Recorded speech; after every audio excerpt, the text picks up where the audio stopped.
come in and see that. Hey, darling, how are you doing? Nice to see you. TB vets were started by veterans after the Second World War. Veterans came back to Canada and they had TB and other respiratory ailments. My time in the Navy, I spent a lot of time at sea. Of course, everything on all the old ships, all of the insulation was asbestos. And every time the guns would go off, it's kind of like a snowstorm, and you never thought anything of it in the old days. It just kind of floated around and floated around, and it was all asbestos. And many years after, I kind of felt not good with my lungs, so I went and got checked, and yes, I have asbestosis. And then I found out about the TB vets. All three of the presidents, because we're all past presidents of BC Yukon, we're all members of TB vets.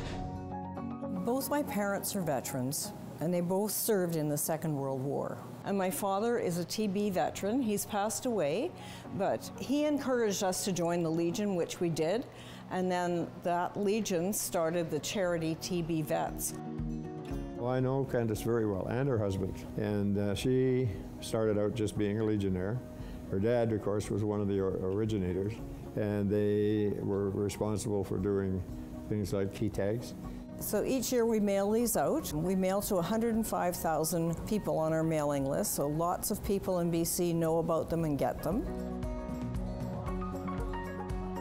Veterans, after the Second World War, because of their conditions, were not employable. So they couldn't work, and then they started a key tag lost and found service.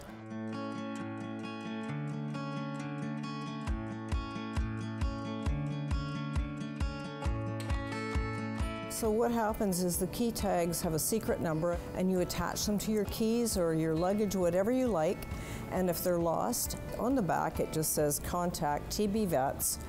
If they're found, then the public can just throw them in the mailbox, and we have an agreement with Canada Post. They come to us and we contact you and you get your keys back. In BC every year there's over 200 patients with TB. And it's just like silently, people don't talk about it. It's not eradicated. Dr. JoytvBC, he's a world-renowned TB researcher. So we help fund his research at UBC. TB is the most devastating disease from a single organism. And as astonishing as it sounds, every 20 seconds a person dies from TB throughout the world. So it's very important to study the disease, to understand why it is still able to be the #1 killing bacteria in the world today.